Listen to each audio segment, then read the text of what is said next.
उर्मिला मातोंडकर तिच्याबरोबर आजोबा चित्रपट केला. म्हणलं अरे यार हीच बाई होती रंगीला मधले तिने सगळं. त्याची एक वेगळी लव्ह स्टोरी. बाकी लग्न झालं असून सुद्धा हो हो हो. पण त्याचं काय होतं किंवा पुढे जाऊन काय या लव्ह स्टोरी सक्सेस होतात का? खूप आधीपासून कुणावरती तरी क्रश असतो. भले ते आयुष्यात मिळते किंवा तो मिळतो किंवा भेटतो किंवा भेटते असं नाही, पण तरीसुद्धा आपण मात्र जीव टाकत असतो. नमस्कार, मी नितीन मोरे. लेट्सअप मराठीमध्ये तुमचं सगळ्यांचं स्वागत करतोय. वर्ष संपायला चाललं आहे, नवीन वर्षाची सुरुवात होणारच आहे काहीच आठवड्यामध्ये.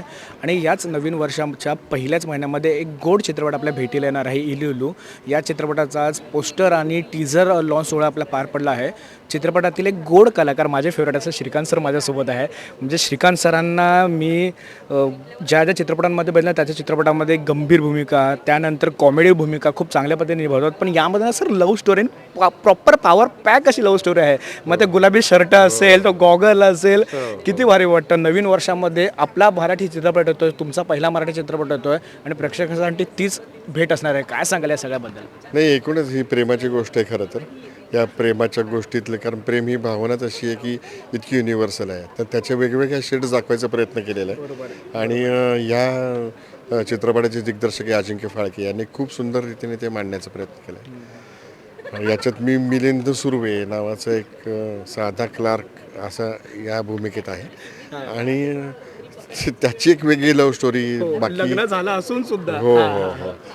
पण त्याचं काय होतं किंवा पुढे जाऊन काय या लव्ह स्टोरी सक्सेस होतात का किंवा याचं काय होतं इलू इलू हे तुम्हाला 31 तारखेला 31 जानेवारीला नक्की कळेल.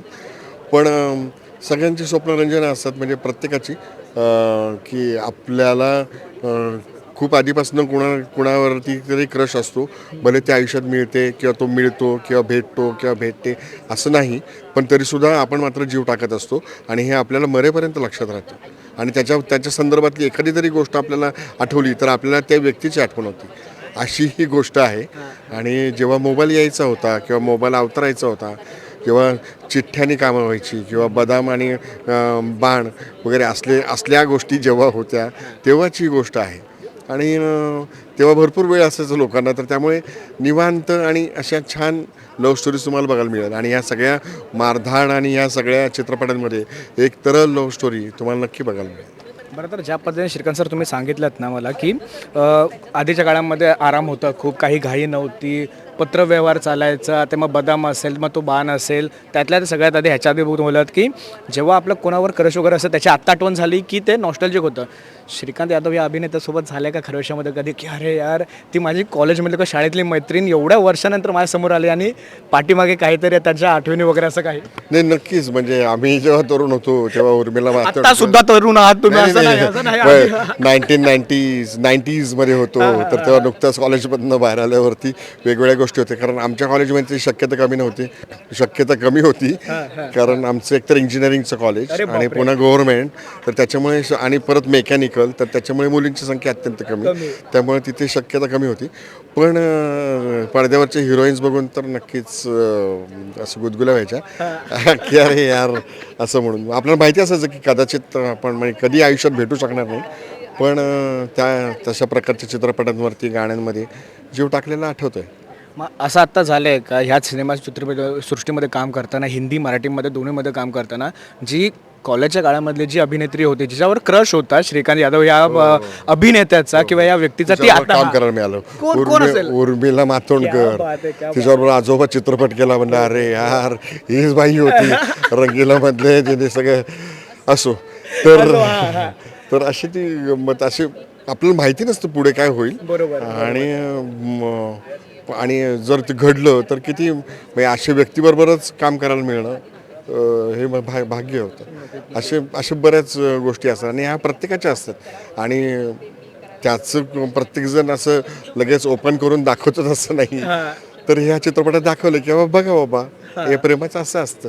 नाही, खरंच. कारण जेव्हा इलूचं अनाऊन्समेंट झालं ना तेव्हा आम्हाला असं वाटलेलं की टिपिकल लव्ह स्टोरी असेल की दोन मुलगा असेल, एक मुलगी असेल, तर त्यांच्यामध्ये असेल. पण सिनेमाचा मी टीझर पाहिलं, त्याच्यामध्ये पूर्णपणे आमचा काय प्लॉट झाला. त्यातल्या तर जे गुलाबी गाणं बघितलं ते तर पूर्णपणे अपेक्षाच्या पलीकडेच होतं. मनापासून तर आवडलंच आहे. श्रीकांत यादव या अभिनेत्याला किती जवळचा आहे इलू. दिग्दर्शक अजिंक्य फाळकेच्या दृष्टिकोनातून सुद्धा आणि कलाकार म्हणून सुद्धा. हा नाही नक्कीच अजिंक्यचं मी अभिनंदन किंवा काय त्याचे मी आभार मानतो की त्याला माझ्यातला रोमॅन्टिक हिरो दिसला किंवा माझ्यातला रोमांस दिसला किंवा मी प्रेम करू शकेल असं त्याला वाटलं. कारण ह्या अशा चेहऱ्यांना वेगळीच कामं मिळतात आणि ती मी करतो आणि प्रामाणिकपणे करतो. तसं इथेही प्रामाणिकपणे केलं आहे. पण अजिंक्यचं खूप आभार कारण त्यांनी ही संधी मला दिली. परत वीणाबरोबर खूप वर्षांनी वळूनंतर या चित्रपटात आम्हाला एकत्र काम करता आलं आणि मीराबरोबर पण ह्या चित्रपटात आहे. तर हा सगळा एक वेगळा त्रिकोण तुम्हाला नक्की बघायला मिळेल. नाही खरंच खूप भारी वाटतं. तुर्तास सर मी ते थांबतो. धन्यवाद. नवीन वर्षाच्या पहिल्या महिन्याच्या शेवटी एक नवा चित्रपट घेऊन होते त्याबद्दल आणि तुमच्यासोबत तुमच्या संपूर्ण टीमला ऑल द व्हेरी बेस्ट. धन्यवाद मंडळी. 31 जानेवारीला 2025ला नक्की जाऊन थिएटरमध्ये बघा इलू. थँक्यू.